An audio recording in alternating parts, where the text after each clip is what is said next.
Hingað eru komin Íris Ellenberger, sagnfræðingur og Björn Þorsteinsson, heimspekingur. Ekki rétt að þú þýddir Rousseau sem við vorum að tala um? Jú, ég var mjög ánægður að sjá að ég kom með bókina og við Már Jónsson sagnfræðingur þýddum þessa bók. Já, þetta er höfuðrit, eitt af höfuðrituna. Algjörlega. Við ætlum nú að halda áfram að tala um lýðræði, við vorum að tala um lýðræði hérna áðan og þetta er náttúrulega stjórnlagaþingið, það snýst hvernig við ætlum að hafa hátt að þessu lýðræði okkar. Þið voruð í gær að stofna félag sem þið kallið lýðræðisfélagið Alda og það er lýðræðisfélag og þið eru að leggja dálítinn sérstakann skilning í lýðræði að því leyti að þið viljið líka taka þarna inn fjármálavaldið og það sem hefur náttúrulega gerst í samfélaginu hjá okkur og við komum inn á þá eftir hérna í viðtali við belgan Lieter er að fjármálavaldið hefur eiginlega verið að taka yfir önnur svið samfélagsins og einhvern veginn bara kæfa þau undir sínu mikla fargi. Já, þetta félag hefur tvö megin slagorð sem að það vill starfa undir og að, það er lýðræði og það er sjálfbærni og grunnhugmyndin hvað lýðræði var er nákvæmlega þessu, það er gaman einmitt og það kom líka fram hjá Agli Jóhannsinni að fjármálavaldið eins og þú segir hefur verið fyrirferðarmikið og það má auðvitað rekja hrunið til ýmissa þátta en ekki hvað sísti þess að fjármálalífið var farið að gegnsýra allt, þannig að löggjafinn til dæmis, við sáum að hann var lítils megnuðu gagnvart fjármálavaldinu. Já. Við vorum að tala hérna áðan um kosningabatteri stjórnmálaflokkana og stjórnmálaflokkur er ekkert nema hann hafi dálítið duglegt peningavald á bakvið sig. Já. Þannig að spurningin er hvað gerir þetta við lýðræðið? Hvaða afleiðingar hefur þetta fyrir lýðræðið í venjulegu lýðræðisríki? Já. Og við erum veltaði fyrir okkur hvernig megi koma raunverulega böndum á fjármálageirann innan lýðræðisskipulags og erum þá með ýmsar hugmyndir sem að við erum auðvitað að móta. Þetta félag er nýfætt en við erum aðstofnandi félag vegna þess að við teljum að við séum búin að koma auga á ákveðnar leiðir sem eru þá þessi valkostur sem hefur lengi verið lýst eftir, valkostur við markaðskapitalismann. Já. Og eitt af því sem við erum að velta fyrir okkur er þetta sem við köllum eiginlega lýðræðislegt hagkerfi og sem tengist til dæmis lýðræðisvæðingu fyrirtækja. Já. Og ég er nú heimspekingur og við heimspekingar við spyrjum oft, mjög margar spurninga og oft spyrjum við svolítið eins og börn og nú spyr ég, er eitthvað að því að starfsmenn eigi bara fyrirtæki sem þeir vinna hjá og að þeir einfaldlega hafi atkvæðisrétt og þeir velji sér stjórnendur? Jú, hvað er að því? Já, ég spyr mig. Þetta er spurningi sem við erum að spyrja sjálf okkur og gjarnan aðra því við viljum þetta félag vaxi og dafni sem best og við erum að sjáum fyrir okkur að þetta verði fyrst í stað dálítið umræðu félag og uppfræðslu félag bæði inn á við og út á við en við viljum gjarnan að fólk sláist í hópinn og hjálpa okkur að takast á við þessi mál. Við lítum svolítið á þetta sem umræðu vettvang og hugmynda vettvang og einmitt kannski núna er akkurat tækifæri til þess að fara út í ýmsar tilraunir og breyta upp á ýmsum nýjungum eins og til dæmis hvað með það að ef að fyrirtæki verður á hausinn að þá sé starfsmönnum gert kleift að yfirtaka reksturinn. Við erum reka fyrirtæki og við erum á kúpunni þannig að núna er akkurat tækifæri til þess að fara að huga að svona málum og kannski fara út í ýmsa tilraunastarfsemi sem áður þótti óhugsandi. Einu sinni þótti var samvinnu fyrirkomulagið, það gekk sér náttúrulega til húðar og vissan hátt, menn einhvern veginn fór að umganga samvinnufélögin eins og sín einkafyrirtæki og svo við. Það var talið heppilegt rekstrarform á löngu tímabili til dæmis. Það þykir enn að mörgu leyti heppilegt rekstrarform. Það eru stór fyrirtæki út í heimi sem eru samvinnufélög og það hafa verið gerðar tilraunir hérna heima til þess að reka fyrirtæki sem samvinnufélög en sem stendur og þá eru lögin bara svo erfið viðfangs að það er í rauninni ekki hægt sérstaklega lítil fyrirtæki að ræða. En það hafa íslensk fyrirtæki verið rekin með samvinnuhugsun að leiðarljósi og de facto sem samvinnufélög eða samvinnufyrirtæki jafnvel þótt að lagalega séð hafi þurft að beita öðrum leiðum í skráningu.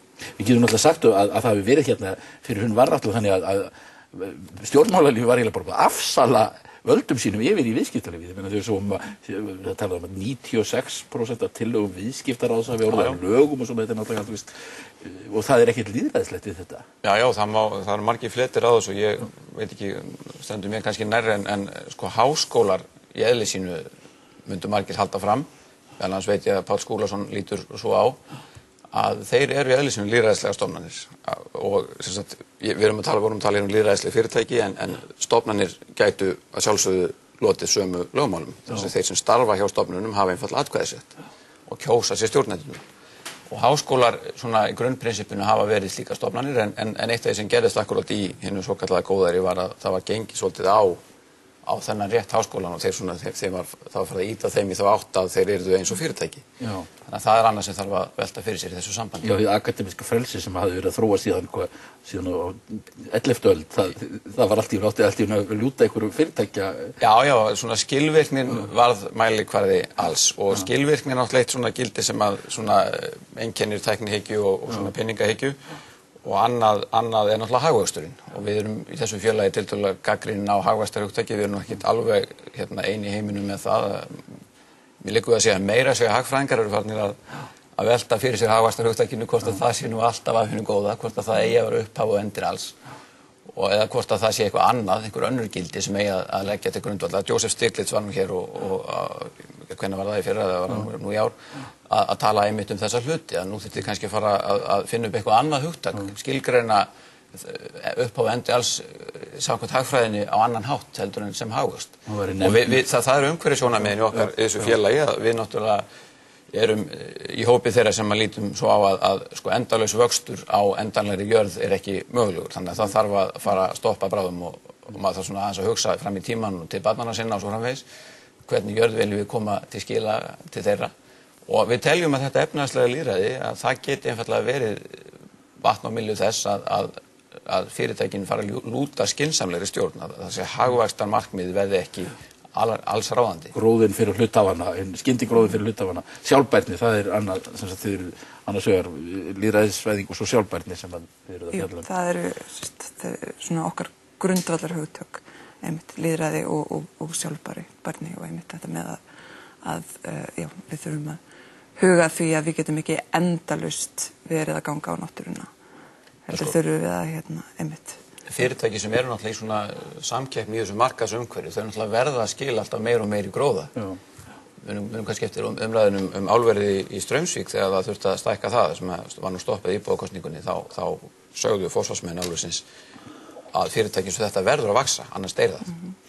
Minnstir er að verða álver sem eru miklu stærri en þau voru áður, miljóntonna álver verða raunveruleikinn. Sko þessi litla álverin verða óhagkvæm. Þetta er beinabrautin til helvítis. Já, það mætti við fram með að það sé eitthvað bogið við þetta og auðvitað erum við líka að tala um það fylgir þessum hugmyndum líka að eiginlega aðeins að setja spurningamerki við þann mikla gullkálf neysluna. Það er að segja neysla hún er alltaf meiri neysla, er það alltaf gott? Er alltaf stjórnmálamenn úr ólíklegustu áttum tala um það að við verðum að auka neysluna. Já. Og þetta er eitthvað sem ég man eftir fyrst að við heyrti í kringum forsetakosningarnar í Frakklandi 95 þegar voru allir að tala um þetta sama að auka neysluna eða koma neyslunni í gang aftur sem er ekki eitthvað skrítið þegar að þetta er það sem stjórnmálamenn er að tala um. Þú ert hálf svissnesk, er það ekki rétt? Jú. Og þannig að þú hefur nú svona reynslu af lýðræðiskerfi sem er svolítið okkar en öðruvísi en okkar með þjóðaratkvæðagreiðslum og slíkt. Jú, ég er tiltölulega nýbyrjuð að taka þátt í þjóðaratkvæðagreiðslum í Sviss og það var í rauninni kjölfar hrunsins og þegar fólk var mikið að tala um að það ætti að innleiða svona þjóðaratkvæðagreiðslur í ríkara mæli heldur en nú er að ég ákvaða að skrá mig á þannig ég fæ núna sendan pakka 3 sinnum á ári. þar sem ég er beðin að kjósa ákveðin málefni. Bara pakki sem kemur á? Já, það eru 3 sinnum á ári sendur út pakki og svo bara misjafnt hvað ég er að kjósa mörg mál. Já. Og ég þarf þá að taka afstöðu til mála sem ég náttúrulega ekki inn í umræðinu þar, þannig að segja þannig að ég þarf að taka afstöðu til mála sem ég þekki í rauninu voðalega lítið. En það kom mér óvart í rauninu hvað þetta var auðvelt og bara hvað þetta er skilvirkt kerfi. Ég fæ bara pakka með kjörseðli og svo fæ ég bara svona upplýsingabækling þar sem að málið er reifað í megindráttum og svo einnig að þá fá þeir sem að fylgja þessari lagabreytingatillögu að þeir fá þarna ákveðið rými til þess að koma sínum sjónarmiðum á framfæri, svo líka andstæðingarnir. Og það, með við hvað var talað mikið að þetta væri nú algjörlega ómögulegt, eða var yfir rosalega erfitt, og þá kom mér það rosalega óvart hvað þetta var bara í rauninni mjög auðvelt. En að sama skapi þá náttúrulega þótt þess að þetta sé auðvelt kerfi í framkvæmd þá náttúrulega ýmsir kallar á þessu. Það er líka konur fengur Já, kosningarétt mjög seint í Sviss og svona þannig að þú veist, það er nú ekki alveg hérna. Þetta er mjög íhaldsöm leið í rauninni. Mörgu leyti nefnilega stuðlar þetta íhaldsemi eins og til dæmis í Kaliforníu það er verið að hafa þetta og þeir eiga nú kannski eftir að samþykkja það að lögleiða maríjúana en þeir vilja ekki að hækka skattan á sér. Ég þakka ykkur fyrir þetta er svona lýðræðisfélagið Aldan, það er svona gamaldags nafn. Já, Alda, já, þetta er skemmtilega margrætt orð sem að við var ofan eftir mikla yfirlegu hjá okkur en mér finnst það hljóma vel. Já, takk ykkur fyrir Björn. Þá finna Val Ingimundarson rétt á eftir.